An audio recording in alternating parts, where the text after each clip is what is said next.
बैसाख के महीने में, माधव महीने में इतनी महत्वता क्यों?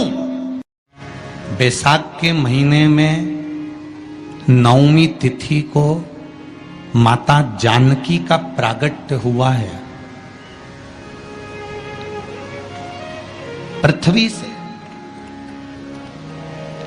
शुक्ल पक्ष की नवमी तिथि, बैसाख महीना,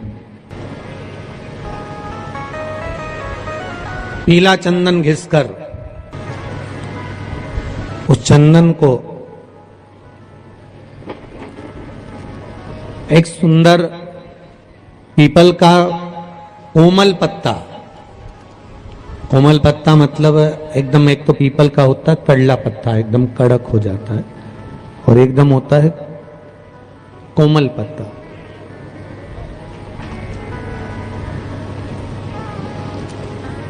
उस पीपल के कोमल पत्ते पर पीला चंदन घिसकर, जो वह चंदन होता है, उस चंदन को घिसकर उस चंदन को उस पत्ते पर रख ले। और महाराज उस पत्ते को मध्याह्न के समय पर, जैसे जब सुबह के समय पर सारी पूजन हो जाए, अर्चना हो जाए, भगवान शिव के मंदिरों में जल समर्पित हो जाए, उसके बाद में जब बाबा एकदम आनंद में विराजे हों, तब जहां शिवलिंग रखा होता है,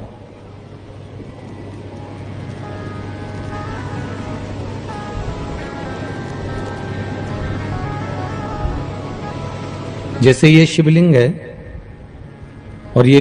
कटी भाग जहां शिवलिंग रखा हुआ है, इस कटी भाग पर जहां शिवलिंग रखा है उसके पास में ही 3 उंगलियों से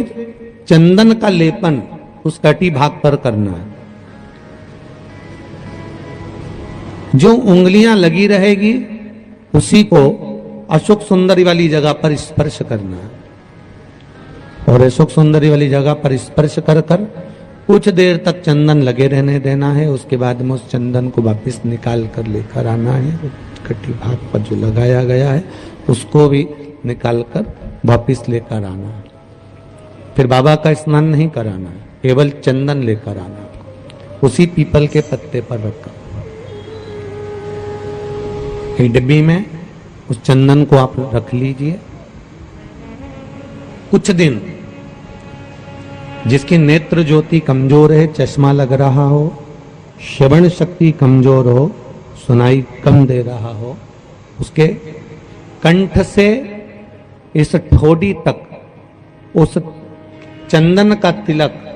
लगाना प्रारंभ कर दीजिए, और नेत्रों के नीचे थोड़ा सा वो चंदन लगाना प्रारंभ कर दीजिए। लगभग 20 से 22 दिन तक आप उसका प्रयोग करिए, और एक रुद्राक्ष का जल शिव को समर्पित कर कर उस जल का आचमन करना प्रारंभ कर लीजिए। लगभग 22 दिन लगेंगे। धीरे धीरे फिर जाकर डॉक्टर को जांच करा लेना, नेत्र की ज्योति बढ़ना प्रारंभ हो गई है। पर विश्वास के साथ में, भरोसे के साथ में, क्योंकि सबसे मूल अगर कुछ है तो विश्वास मूल है। बीमारी डॉक्टर का पीछे ही नहीं छूट रहा हो तो शिव महापुराण, विष्णु पुराण और स्कंद पुराण में जो पुरुषोत्तम कथाओं का वर्णन किया गया है, एक आटे का दिया, उसमें 4 बत्ती, आटे के दिए में 4 बत्ती रखें, तिल्ली का तेल डाल लें, थोड़ा सा उसमें सरसों का तेल डालें। महाराज घर के बाहर, अर्थात घर के अंदर के बाहर जो चौखट होती, चौखट से थोड़ा सा बाहर, बिल्कुल चौखट पे नहीं बैठना, थोड़ा सा बाहर, नवमी तिथि के दिन शाम के 6 से 6:30 के बीच में 21 बार जो व्यक्ति बीमार रहता है उसके सिर से नीचे की ओर श्री नरसिंह भगवान का स्मरण कर कर, जिस अधिक मास में जिस तिथि को उतारा कर रहे हो उस तिथि का नाम लेकर, उस अश्विन अधिक मास का नाम लेकर, जो व्यक्ति का उतारा कर रहे हो उसका नाम और गोत्र लेकर 21 बार जो उतार कर उस दिए को घर के ही चौखट पर रख देता है, उस व्यक्ति की बीमारी छूट जाती है महाराज, वो रोगीला नहीं रहता। बैसाख के महीने में, माधव महीने में इतनी महत्वता क्यों?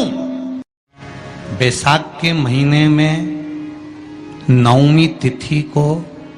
माता जानकी का प्रागट्य हुआ है। पृथ्वी से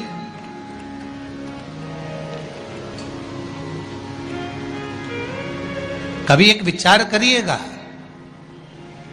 कि नरसिंह अवतार बैसाख के महीने में हुआ, कुर्मा अवतार बैसाख के महीने में हुआ, हयग्रीव अवतार बैसाख के महीने में हुआ, परशुराम अवतार बैसाख के महीने में हुआ, माता जानकी का अवतार बैसाख के महीने में हुआ। आखिर इस बैसाख के महीने में, माधव महीने में इतनी महत्वता क्यों?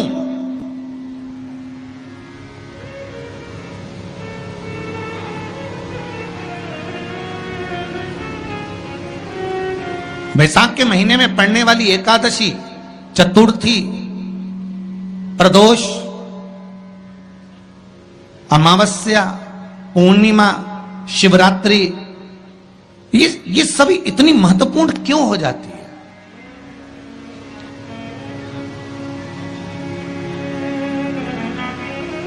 इसकी महत्वता इतनी प्रबल क्यों हो जाती है? किस लिए? क्योंकि बैसाख का जो महीना पड़ता है, सूर्य की संपूर्ण तपन, सूर्य देव अपने पूर्ण तेज के साथ में,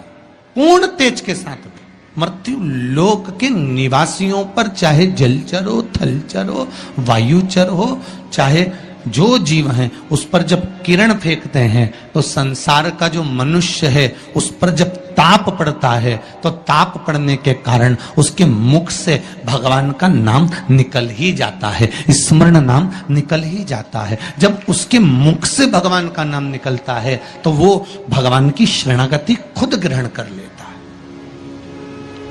स्वयं शरणागति ग्रहण कर लेना। बैसाख की पोथी पढ़ते हो आप लोग? आप में से अगर कोई पढ़ता हो बैसाख महीने की पोथी, तो उसमें एक वर्णन आता है। उस बैसाख के महीने में मात्र अगर 5 बेलपत्र और मट्टी के पात्र में रखा हुआ जल, मट्टी के पात्र से मतलब है कलश, जो माटी का जो कलश होता है आपके घर में जो रखा हुआ है, ये जरूरी नहीं है कि वो नया ही खरीदना पड़ेगा, ये जरूरी नहीं है कि वो आपको नया ही कलश खरीदना है, नया ही आपको लेकर आना है, या नया ही आपको लेकर आओ। आपके घर में जो मिट्टी का कलश रखा,